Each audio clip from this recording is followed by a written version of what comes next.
ऊस उत्पादक शेतकरी, साखर कारखानदारी आणि ग्राहकांच्या विविध प्रश्नांकडे शासनाचे लक्ष वेधण्यासाठी 21 जूनपासून अन्नत्याग आंदोलन करणार असल्याची माहिती पदवीधर मित्रचे अध्यक्ष माणिक पाटील चोयेकर यांनी आज पत्रकार परिषदेत दिली. FRP वाढ, साखर खरेदीत वाढ, BPL घटकांना साखर खरेदीवर अनुदान द्यावे, साखर निर्यातीला अनुदान देऊन निर्यात बंदी कायमची रद्द करावी, वीज दर पूर्वीप्रमाणे घ्यावा, इंधनातील इथेनॉलचे प्रमाण 100% करावे आदी मागण्यांसाठी चुये येथील विठ्ठल मंदिरात अन्नत्याग आंदोलन करणार असल्याचे पाटील यांनी सांगितले.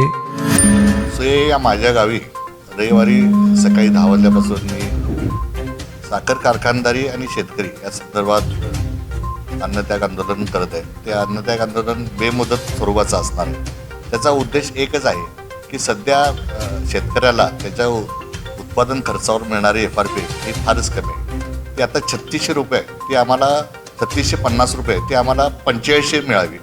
आणि ही मिळण्यासाठी जे साखर कारखानदार आहेत त्यांनाही इतकी रक्कम, वाढीव रक्कम देण्यासाठी त्यांची जी साखरेची MSP आहे किंवा इतर जे पदार्थ आहेत त्यांना त्यांचे भाव वाढवून मिळावेत ही आमची अपेक्षा आहे. यासाठी शासनाचं लक्ष वेधावं, काही आमच्या मागण्या आहेत त्यांच्याकडे शासनानं लक्ष वेधावं आणि त्या मागण्या पूर्ण कराव्यात. यासाठी मी बेमुदत अन्नत्याग आंदोलन करत आहे. या आंदोलनात साखर कारखाना संचालक, शेतकरी संघटना देखील सहभागी होणार आहेत.